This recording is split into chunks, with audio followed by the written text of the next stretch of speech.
અમરેલીના સાવરકુંડલા અને લીલિયા પંથકના ખેડૂતોએ આજે 8 જેટલા મુદ્દાને લઈને વિરોધ નોંધાવ્યો।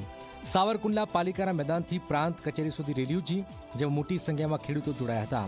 ખેડૂતોની માંગ છે કે 5 લાખ વ્યાજ વિના આપવામાં આવે, 2024માં થયેલી અતિવૃષ્ટિનું વળતર ચૂકવવામાં આવે, ખાતરની અછત દૂર કરવામાં આવે, તેમજ 12 કલાક વીજળી પણ આપવામાં આવે।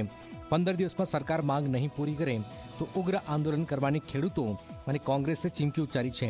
સાથે જ પ્રાંત અધિકારીને આવેદનપત્ર પણ આપવામાં આવ્યું હતું। વીમા કંપનીઓ ચીટિંગ કરીને જતી રહી, સહાય નામે ડિક્લેરેશન થાય, પેકેજ અહીંયા સુધી પહોંચતું નથી તો અટવાણું ક્યાં એ ઉઘરાણી કરવાનું એક આંદોલન હતું। વીજળી અનિયમિતતા, ખાતરનો તોતિંગ ભાવ વધારો, ડુંગળીની નુકસાનીમાં ખેડૂતોને સહાય પેકેજ ડિક્લેર કર્યું, હજુ સુધી કોઈના ખાતામાં પૈસા આવ્યા નથી। ત્યારે આ વાત ગામડાની અંદર ચોરે ચોપાલે ઘર ઘર સુધી પહોંચાડવાનો પ્રયત્ન કરીશ। તાત્કાલિક ધોરણે સરકાર આનો નિર્ણય લે એની અપીલ પણ કરું છું।